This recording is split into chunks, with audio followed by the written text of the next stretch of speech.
안녕하세요. 오늘은 취준생, 신입개발자, 주니어 개발자와 같은 용어들이 우리의 생각과 행동에 어떤 영향을 미치는지 이야기해 보려 합니다. 여러분은 스스로를 어떻게 설명하시나요? 혹시 취준생이라고 하시나요? 신입 개발자가 되고 싶으신가요? 아니면 주니어 개발자라고 생각하시나요? 우리가 사용하는 낱말이 우리의 역량을 제한할 수 있다는 사실 알고 계셨나요? 취준생, 신입 개발자, 주니어 개발자라는 단어는 무의식적으로 우리의 생각들을 제한해 버립니다. 제가 스타트업에서 일해온 경험을 바탕으로 말씀드리자면 개발자는 명확한 개념을 좋아하는 경향이 있습니다. 개념을 정확하게 숙지하고 그 범위 내에서만 판단하고 실행하려는 것이죠.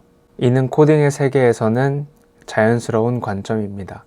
모든 것이 원인과 결과로 명확하게 연결되어 있으니까요. 하지만 이 같은 프레임을 코딩 밖의 세상에 적용하면 문제가 생깁니다.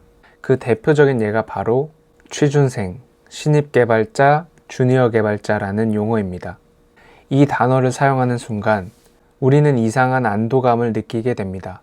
예를 들어 내가 취준생 입장에서 생각해 본다면 이라고 말하는 순간 자신을 취준생이니까 힘들고 어려운 상태라고 규정짓게 됩니다.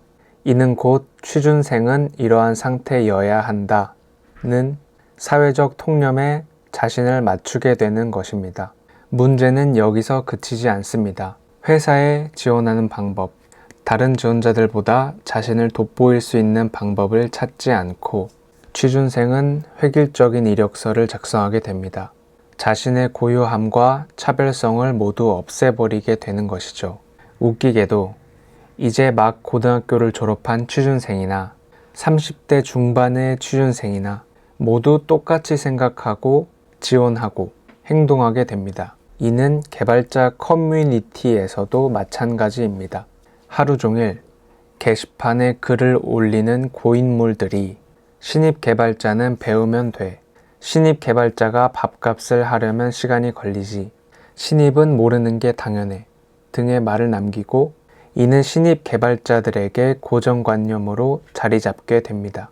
제가 경험한 스타트업에서는 신입 개발자를 원하지 않습니다. 취준생이라는 단어도 들어보지 못했습니다. 주니어 개발자라는 단어 역시 마찬가지입니다. 그냥 자신을 개발자라고 생각하고 범용적인 개발자에 맞는 역할과 책임을 준비하는 것이 더 낫습니다. 개발자라는 단어에는 미숙함에 대한 관용도 사수가 이끌어줘야 한다는 단어도 없습니다. 자신의 역량을 일반적인 개발자를 기준으로 잡는 것이 더 유리합니다. 신입 개발자가 만든 프로젝트와 개발자가 만든 프로젝트의 차이는 큽니다. 신입 개발자가 만든 프로젝트는 토이 프로젝트, 클론 프로젝트로 보일 수 있지만 개발자가 만든 프로젝트는 상용 프로젝트로 보이게 됩니다. 이러한 차이 때문에 프로젝트를 실제로 테스트해 보기도 전에 사용하는 용어로 불이익을 받을 수 있습니다. 우리는 무의식적으로 나는 신입 개발자야, 나는 주니어 개발자야 같은 생각을 하기 때문에 그 생각이 프로젝트의 품질 기준이 되어버립니다. 그리고 이는 채용 담당자에게도 그대로 전달됩니다. 채용이나 이직은 지원자 중에서 가장 좋은 개발자를 선택하는 게임입니다.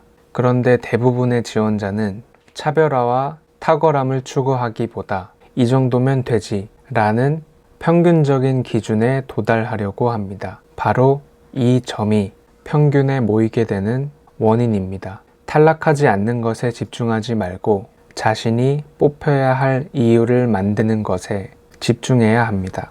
자기 자신을 다시 정의하세요. 자신을 취준생이나 신입, 주니어라는 틀에 가두지 마세요. 그냥 개발자로서의 자신을 정의하고 그에 맞는 역할과 책임을 준비하세요. 자신만의 고유한 경험과 역량을 부각시키세요. 예를 들어 프로젝트에서 겪었던 문제를 해결한 경험이나 독창적인 아이디어를 구현한 사례 등을 구체적으로 설명하세요. 개발자라면 끊임없이 배우고 성장해야 합니다. 새로운 기술을 배우고 이를 실제 프로젝트에 적용해 보세요. 이를 통해 자신의 실력을 객관적으로 증명할 수 있습니다. 마지막으로 개발자 커뮤니티에 적극적으로 참여하고 네트워킹을 통해 다양한 사람들과 교류하세요. 효과적인 채용 방식 중 하나가 지인 추천이라는 점 잘 알고 계시죠? 오늘은 자신을 어떻게 정의하느냐에 따라 우리의 생각과 행동이 크게 달라질 수 있다는 점에 대해 이야기해 보았습니다. 취준생, 신입, 주니어라는 용어가 우리의 가능성을 제한하지 않도록 자신을 개발자로서 정의하고 그에 맞는 준비를 하는 것을 추천드립니다. 오늘 영상이 도움이 되셨다면 구독과 좋아요 부탁드리겠습니다. 여러분의 소중한 피드백과 응원이 더 좋은 컨텐츠를 만드는 데 큰 힘이 됩니다. 앞으로도 유익한 정보로 찾아뵙겠습니다. 알람 설정도 잊지 마세요. 감사합니다.